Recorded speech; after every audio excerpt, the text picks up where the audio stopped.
ngaji ini ngaji bener-bener ngaji ini bikin nervous narasumbernya. Begini, ini mungkin ada Pak TGB, ada Pak Lukman kemarin ketemu saya di Jakarta. Orang tuh kalau ingin pinter, ini anak-anak di PPAI ini, syaratnya itu kalau ngajar itu gurunya ikut, muridnya ya ikut. Jadi Syekh Zakaria Al-Ansori itu dulu gak pinter-pinter banget. Gak pinter-pinter banget, sampai dapat gelar Syekhul Islam. Karena dia itu trauma, gurunya itu namanya Ibnu Hajar Al-Asqalani itu kerennya minta ampun. Kalau melihat santri goblok itu marah betul. Kalau sekarang punya santri goblok kadang seneng karena gak nyaingi kiainya. Itu kalau ada anak UII terus dapat gelar apa di Harvard, yang bingung Pak Rektor, saya aja ada sampai kayak gitu. Punya murid itu pinter sekali, namanya Ibnu Hajar Al-Haythami. Makanya kata saya Zakaria ini, saya kalau mau ngaji ya bingung karena guru saya itu kerennya minta ampun. Kalau mau ngajar ya bingung karena murid saya ini pinter, ditipu gak bisa. Ternyata itu bikin pinter. Ya saya sekarang di sini mau ngomong seenaknya itu ada Prof Kures, ada Dr. TGB itu kan kayak tukang koreksi, jadi repot nanti kalau salah. Terus yang ngaji-ngaji di sini itu juga lebih pinter lagi. Pokoknya mintanya itu masuk surga lewat arahnya Gus Pak. Bikin arahan masuk surga itu kan ya tidak gampang. Tapi saya pastikan delalah Nabi hanya ngendikan mangqala la ilaha illallah dakhalal jannah. Saya sering komplain ya sama beberapa orang-orang soleh. Saya komplain betul, bukan komplain nanti komplain betul. Dia itu ngijazahi saya wiridan la ilaha illallah panjang terus ruwet. Terus saya nggak hafal-hafal, saya dimarahin. Gus kamu itu cerdas kalau ini kok udah hafal-hafal. Memang saya sengaja tidak saya hafalkan gitu. Yang ada tambahan-tambahannya itu Pak Kures. Banyak tanya. Kenapa? Nanti ke rumah saya, nanti tak kasih tahu. Tak kasih tahu itu si orang soleh ini nangis tobat. Padahal soleh loh. Tapi dia hanya soleh perilaku, tidak soleh secara keilmuan. Jadi juga harus tobat dia. Saya cerita, di antara perlawanan ahli hadis adalah kalau hadis itu ditambahin, misalnya gini, mangqala la ilaha illallah mi'ata marrah dakhalal jannah. Jika kalau bapak kamu meninggal baru baca la ilaha 50 kali, wah sayang tidak sampai 100 sudah mati itu. Jadi berkahnya tidak ada hitungan itu luar biasa. Tapi kamu nganggep biasa, makanya kita harus konsisten. Hadisnya hanya mangqala la ilaha illallah dakhalal jannah. Jangan kamu tambahi mi'ata marrah, jangan kamu tambahi sekian-sekian, itu bahaya itu. Sehingga ketika ada hadis mangkana akhiru kalamihi la ilaha illallah ditambahi akhir, orang yang akhir kalamnya la ilaha illallah dakhalal jannah, yang di akhir kata-katanya itu la ilaha illallah, perkataannya itu. Itu ada orang mau mati, sudah manfaatkan la ilaha illallah. Tapi terakhir terus bilang, jangan lupa ya BPKB-nya ditebus. Itu anaknya susahnya itu minta ampun. Karena anaknya terus berpikir, Gus berarti akhiru kalami abi itu tidak la ilaha illallah tapi BPKB. Ini gimana ini? Saya sebagai kiai yang baik itu tak carikan referensi supaya yang BPKB ini ya masuk yang akhiru kalami. Ini cerita kebaikan saya di depan Pak Kores. Gak apa-apa cerita kebaikan. Daripada gak diakui mendingan diceritakan supaya itu. Tak cari, itu riwayatnya Abi Dawud dan beliau sendiri dalam menambahi akhiru kalami. Di riwayat yang lain itu gak ada akhiru kalami, cukup mangqala la ilaha illallah dakhalal jannah. Karena itu bikin keresahan, kata akhiru kalami itu bikin keresahan. Ada yang akhir kalamnya BPKB, sertifikat. Ada yang akhir katanya nasib-nasib, apalah, pokoknya banyak yang tidak akhiru kalami. Sehingga keilmuan hadis itu harus dijaga. Makanya kata Imam Muslim, Sahihain itu Bukhari Muslim. Beliau ngendikan lam naros sorihin akdaba fi syai'in akdaba minhum fil hadis. Saya tidak pernah melihat orang soleh berdusta kayak mereka berdusta ketika meriwayatkan hadis. Ini penting saya utarakan supaya orang itu nggak gampang terjebak sama riwayat-riwayat nggak jelas. Tafsir itu menjadi kacau itu gara-gara riwayat-riwayat yang tidak jelas. Maka ini ada Prof Kures yang sangat-sangat menekuni tafsir. Jadi penting. Jadi mengkhidmati orang Islam itu dimulai dari cara pandang. Kenapa saya menjadi orang baik? Itu sederhana sebetulnya, karena mengakui hukum. Saya ini memang kalau diundang jarang mau, kecuali ada teror-teror tertentu. Karena merasa tua, merasa rektor apalah yang bisa dipakai neror itu. Ya terserah. Yang penting bisa ada. Termasuk TGB, kemarin itu datang ke rumah saya, tapi saya sudah bilang pasti tidak ikhlas. Ternyata betul, undang saya. Terserahlah teror itu apa. Saya enggak, ini supaya kalian tahu ilmu itu penting, ilmu itu penting. Saya termasuk orang yang berkeyakinan, saya ini hebat kiai kampung, saya sering datang ke kiai. Tapi pas nggak acara, saya cilik kiai kampung. Saya dengan kamu tuh hebat kamu, kenapa? Saya ini ngajar tafsir kayak tafsir Munir, tafsir Tobari, itu udah fardu ain. Kamu di kampung bikin madin, ngajarin aqaid khamsin itu fardu ain. Ganjarannya orang yang melakukan fardu ain itu lebih keren timbang yang melakukan fardu kifayah. Jadi kamu lebih hebat timbang saya. Dia tawadhu, tapi memang bisa saya gitu enggak, tetap lebih hebat. Ini penting supaya ada penghormatan kita pada kiai-kiai kampung, kan yang dilakukan itu selalu fardu ain. Makanya saya tuh pernah suatu saat berpikir, kenapa ada hadis orang miskin tuh masuk surga lebih dulu 500 tahun ketimbang orang kaya. Dulu saya janggal.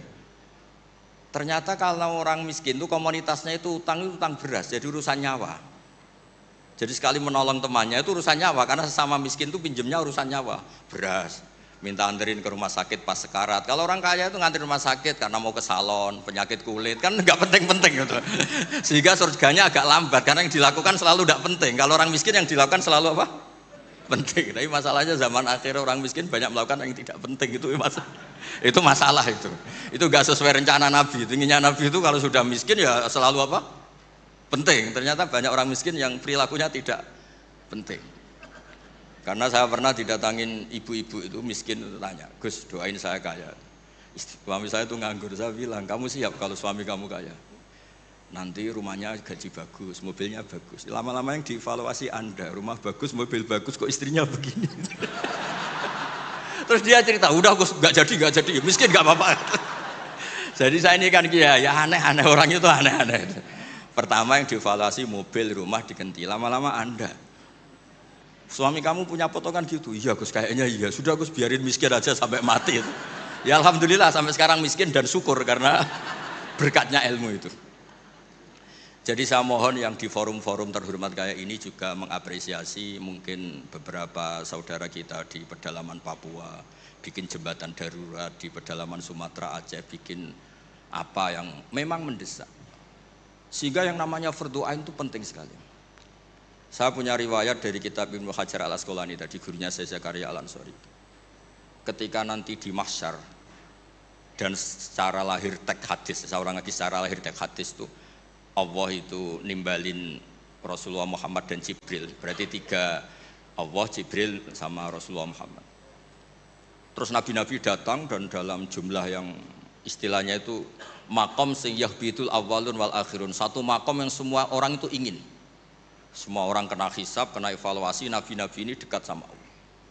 Itu pertama yang dikatakan oleh Nabi matur ke Allah itu, ay Rabbi ibaduka abaduka fi atrofil ardi. Yang menyembah jenengan, yang mengesahkan jenengan tidak hanya kita. Orang-orang di pelosok, di pedalaman semuanya mengesahkan jenengan, semua mentahlilkan jenengan, semua mentasbihkan jenengan. Tidak yang sekedar di forum-forum kayak gini. Terus Allah bilang iya. Nah sekarang itu krisis keilmuan karena agama ini diambil oleh, ya bisa dikatakan hal-hal yang besar, kayak acara-acara yang besar apa. Meskipun ini pas acara besar, justru itu saya fair ngomong ini supaya sama-sama ingat. Jadi yang dikatakan agama itu nurul yamsi bihi finnas, menjadi nur yang menyinari hati manusia. Bukan tentang ormas besar, masjid besar, kampus besar, itu bagian dari itu. Tapi ini bukan segala-galanya. Sehingga semua orang itu perasaan hubungannya dengan Allah itu privat, tidak diambil alih oleh ormas besar atau lembaga besar atau komunitas besar. Ini penting supaya orang itu merasa bagian dari hamba Allah. Makanya ada munajat, ada beberapa ibadah yang tidak disunatkan jamaah. Ini kan unik, Islam itu mengharuskan jamaah, tapi ada ibadah-ibadah yang malah tidak disunatkan jamaah, sehingga orang hubungannya dengan Allah itu asik. Terus kedua, ini terakhir nanti Pak Guras yang cerita panjang lebar. Perilaku ilmu itu di atas perilaku ibadah. Dulu Masjid Haram itu keren. Tapi karena salah kelola, itu diisi berhala-berhala yang ingin dapat berkahnya Ka'bah. Jadi orang kafir itu unik, mensyirikkan Allah tapi dekat Ka'bah. Jadi percaya Ka'bah itu keramat, supaya Tuhan ini dapat berkah malah diletakkan pinggir apa? Ka'bah. Jumlahnya 360 berhala. Tapi di saat yang sama orang kafir itu jumawa, mereka ini orang-orang baik. Buktinya menjadi sadanatul bait, menjadi pelayan-pelayan Ka'bah. Nabi saat itu terpinggirkan, hanya sholat di Syi'bu Mina. Nabi dengan para sahabat itu makan daun, makan apa, dan sholat fi bimina, tidak di tempat yang terhormat yaitu Al-Masjidil Haram. Ketika para orang kafir Jumawa bilang, bagaimana Muhammad orang terhormat sementara dia ibadah saja di lereng-lereng gunung, sementara kita adalah sadanatul bait, kita adalah ahlu sikoyatil had. Ini supaya teman-teman yang enggak ditakdir jadi kayak Pak Lukman, Menteri Agama. Menteri Agama itu ya repot. Dia agamanya formal, terus kayak Gus Bak tidak formal itu kan ya repot juga itu. Makanya saya ini nggak pati berani sama Menteri Agama. Nanti dia anggap Islam saya tidak formal itu terus Allah ngendikan aja'altum siqayatal haji wa imaratal masjidil haram kaman amana billahi wal yaumil akhir wa jadab. Allah itu bela Nabi. Jangan pernah pakai ukuran bahwa ibadah haji merawat Baitullah itu menjadi ukuran lebih baik. Ukuran lebih baik adalah ketika itu orang ibadah secara benar, yaitu tauhid. Ini orang sudah lupa bahwa pernah Allah itu ngeritik siqayatal haji wa imaratal masjidil haram. Makanya saya itu kalau ngelepas haji itu dulu sering ngelepas haji orang umroh. Sekarang kayaknya orang-orang trauma, karena saya kalau ngelepas haji itu begini. Kalau menurut hadis yang sering dipasang di BRI, di BNI itu al-hajjul mabrur laisa lahu jazaa'un illal jannah. Itu populer sekali hadis itu. Terus ini ngelepas orang haji, saya ngomong gini ngelepas orang haji. Tapi jenengan yang fakir sabar juga surga. Ibu-ibu nyabarin suami yang enggak jelas juga surga. Suami-suami yang nyabarin cerewetnya istri juga surga. Orang ingin haji enggak kesampaian tapi enggak ngomel-ngomel sama Allah juga surga. Kayaknya yang punya rumah itu kayak kecewa itu. Terus saya bilang nggak tahu terus saya bilang jenengan angsal kecewa kalian kulo, yang saya takutkan tuh kalau Allah yang kecewa kata saya itu, karena saya diundang orang haji terus dalil-dalil haji yang lain ngenes karena nggak bisa haji kata saya itu. Ternyata betul. Hampir semua yang hadir itu ngapresiasi saya, Gus matur nuwun Gus. Biasanya kiai-kiai itu kalau diundang untuk haji, dalilnya haji terus bikin kita nelongso, bikin kita tersiksa karena kayak yang masuk surga itu yang haji saja kita ada masuk surga. Semenjak itu sudah terkenal, jangan undang Gus Bak kalau ngelepas haji kan. Saya itu punya kitab makalahnya Abdul Hasan Asyadili yang menjadi Thariqah Asyadili yang terkenal. La tansur ilmaka liyusaddiqakan nas walakinin sur ilmaka liyusaddiqaka Allah. Kamu jangan pernah menyebarkan ilmu supaya diapresiasi manusia, tapi sebarkan ilmu supaya diapresiasi Allah Subhanahu wa taala. Makanya saya tetap, meskipun kata orang banyak saya ini kiai terkenal, saya itu merasa ibadah saya itu ikrar, mengakui fungsi-fungsi kiai yang di kampung-kampung. Mereka itu, saya pernah punya teman itu nyuwun sewu, gobloknya itu enggak ketulungan. Dia itu kerja di tengah hutan, saya tidak tahu ilegal logging apa enggak, tapi kerjaan di tengah hutan. Dulu nggak ada HP, saya disuratin, Gus gimana Jumatan di tengah hutan. Saya bilang, kamu kan pernah ngaji, kalau nggak kampung nggak apa, tidak usah Jumatan, duhur saja. Masalahnya komunitas saya bilang, wong Jumat kok duhur, jadi mintanya Jumatan. Aduh, pakai surat karena dulu nggak ada telepon, nggak ada. Saya bilang ya nggak apa-apa Jumatan. Dia masih punya sisa-sisa ilmu. Katanya kalau enggak 40, enggak kampung, enggak wajib Jumatan. Kamu tadi minta Jumatan, sekarang enggak mau Jumatan, ini gimana? Wes toh Gus ini kan terkenal bodoh, jadi itu kewajiban orang alim mikir itu, enggak kewajiban orang bodoh mikir itu.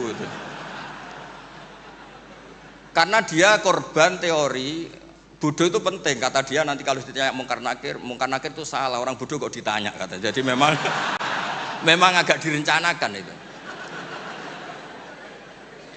Jadi ya bodoh pinter akhirnya dia. Setiap tanya saya, masa kamu udah bisa sendiri? Gunanya orang bodoh ya gini Gus, tinggal tanya katanya. Makanya yang hadir di sini juga penting itu. Tinggal minta resep Gus Bak, cara masuk surga, masuk sudah. Gus Bak masuk enggak penting, penting resepnya. Nah, akhirnya saya kan nyari-nyari gimana supaya ada Jumatan seperti itu. Lah ini yang terus saya bilang, kamu sama saya itu keren saya. Keren kamu katanya. Kenapa Gus? Kamu nanti dikholi karena pendiri masjid. Makanya saya pernah cerita ini sampai kiai itu nangis. Orang tuh kalau kiai kampung itu pendiri masjid kadang dikholi. Kalau sudah kiai top itu bisa saja disangoni pakai uang kotak masjid kata saya itu. Ini bukan nyindir, bukan, supaya orang tuh ngerti lah. Jadi memang dulu Nabi itu penghormatannya sama orang yang melakukan fardhu ain itu luar biasa.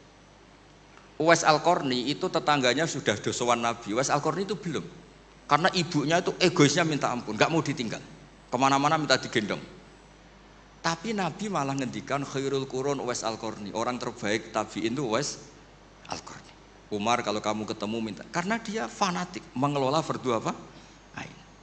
Makanya saya mohon sama alumni UII kalau sudah di rumah di mana-mana itu nggak usah merasa kalah keren sama Pak Fathul Wahid karena jadi rektor. Pak Fathul Wahid di sini itu ya rektor, terus ya banyak yang layani meskipun dia sopan katanya pelayan, tapi yang layani bawahnya nggak pernah nyupir sendiri tetap. Nggak pernah nyupir sendiri ya, nggak pernah buka pintu sendiri, tetap dilayani. Tapi kalau kamu di kampung jadi kiai musola terus miskin itu yakinlah pendiri, statusnya apa? Pendiri, bukan penerus tapi apa? Pendiri. Pak Fathul Wahid hanya apa? Penerus.